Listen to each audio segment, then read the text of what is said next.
বন্ধুরা জানো তো একঘেয়ে রুই মাছ খেতে খেতে মুখে না একদম চড়া পড়ে গেছে। তাই ভাবলাম চলো আজকে একটু অন্যরকম রেসিপি বানানো যাক। আমি যখন আমার বড়মশাইকে বললাম যে আমি কি একটু অন্যরকম রেসিপি বানাবো, ও বললো বানাও। তাই জন্য ফ্রিজে ছিল রুই মাছ, তো আমি তাই রুই মাছটাকে বার করে নিলাম। এবার আজকে আমি বানাবো কি রেসিপি, তোমরা আমার সঙ্গে থাকো আর দেখো যে আমি কি রেসিপি বানাচ্ছি রুই মাছ দিয়ে। আমার এই রুই মাছের রেসিপিটা বানানোর জন্য এখানে লাগছে পোস্ত, সাদা সর্ষে, কয়েকটা কাজু আর কয়েকটা কাঁচা লঙ্কা।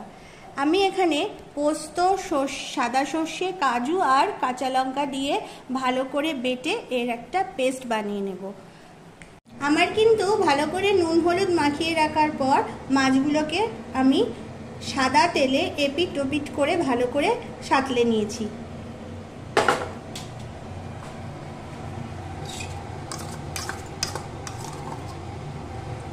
এবার আমি ওই মাছ সাঁতলানো তেলের মধ্যে দিয়ে দিচ্ছি 1 টেবিল চামচ পেঁয়াজ বাটা।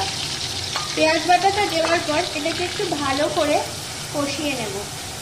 আমাদের এখানে পেঁয়াজটা ভালোভাবে কষিয়ে নেওয়া কমপ্লিট। এবার আমি যে কাজু বাদাম, সর্ষে, সাদা সর্ষে আর পোস্ত, কাঁচা লঙ্কা দিয়ে যে পেস্টটা বানিয়েছিলাম সেই পেস্টটাকে এবার আমি এর মধ্যে দিয়ে এটাকে খুব ভালো করে এখানে কষিয়ে নেব।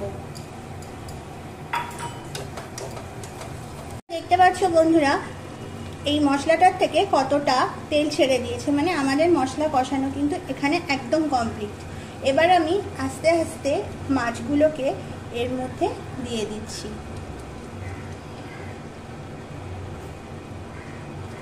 এবার মাছগুলো সব দিয়ে দেওয়ার পরে এবার কিন্তু এবার মাছগুলো কড়াইয়ের মধ্যে দেওয়া হয়ে গেছে। এরপর আমি এখানে নিয়ে নিচ্ছি টক দই। এই টক দইটাকে আমি সামান্য পরিমাণে নুন, চিনি আর লাল লঙ্কার গুঁড়ো দিয়ে এটাকে একটু ভালো করে ফেটিয়ে নিয়েছিলাম।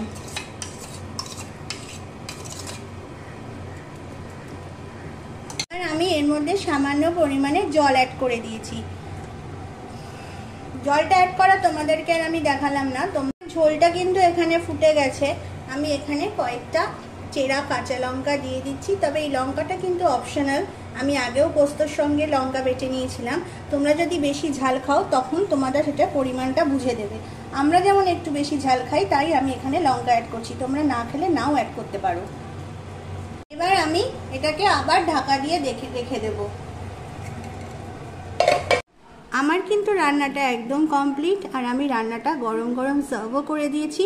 আমি তো রান্নাটা ট্রাই করব, আশা করছি আমার এই রান্নাটা তোমাদেরও ভালো লেগেছে, তোমরাও বাড়িতে এই রান্নাটা ট্রাই করবে। আর আজকে এই পর্যন্তই, আবারও আসবো নতুন কোনো একটা রান্নার ভিডিও নিয়ে। ততক্ষণ তোমরা সবাই ভালো থাকো, টাটা। আর নববর্ষের তোমাদেরকে অনেক অনেক শুভেচ্ছা ও অনেক ভালোবাসা।